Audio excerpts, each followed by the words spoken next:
Tyler, you know what I found so remarkable over the weekend was how this online rumor spread like wildfire amongst progressives that Donald Trump was dead or was hiding an ailment, and that his announcement on Monday was going to be to resign from office because of his health conditions. And how did this start? And are Democrats? Then you had Tim Walz come out at a campaign event and basically say that he wished those internet rumors were true. I mean, is this where the Democratic Party is right now? And Jen Psaki, let me just say, Jen Psaki, of all people, Joe Biden's press secretary, who really was covering up his mental decline, is now attacking President Trump's acuity? Well, that was 4 whole years ago. I mean, we're all supposed to forget, right? No, I think those are excellent points. When you look at this, I'm reminded, I think, there is on the left, and there is to some degree on the right as well, this really ugly desire, not just to see your enemies lose, but to see your enemies wiped off the face of the earth.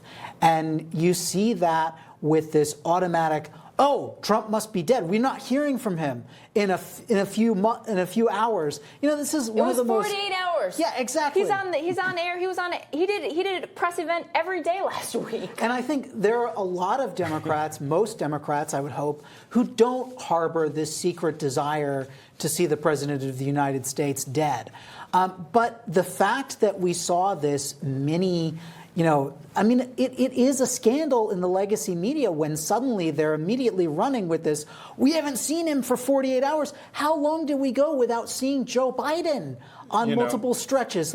We are acting, they're acting as though the last 4 years didn't happen. He was on, wasn't it last week where he had such a long cabinet meeting, they described it as lasted longer than The Godfather?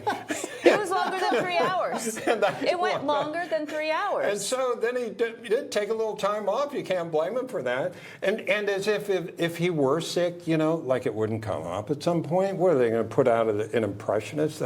But this does get back to something I think, and you are writing every day about this, but the average person is going about their lives. They're not focused on this every single day, in and out. We cover it. We literally do this every day. How much is the average person plugged in? Well, the average person is wise not to be constantly plugged in. I mean, you got to live it's your hard life. for those of us on this part of politics. We're focused on it all the time, but it's really healthy for most Americans to tune out a lot and tune in only when they need to. You want to feel hear. happy? Turn off the TV. Robin.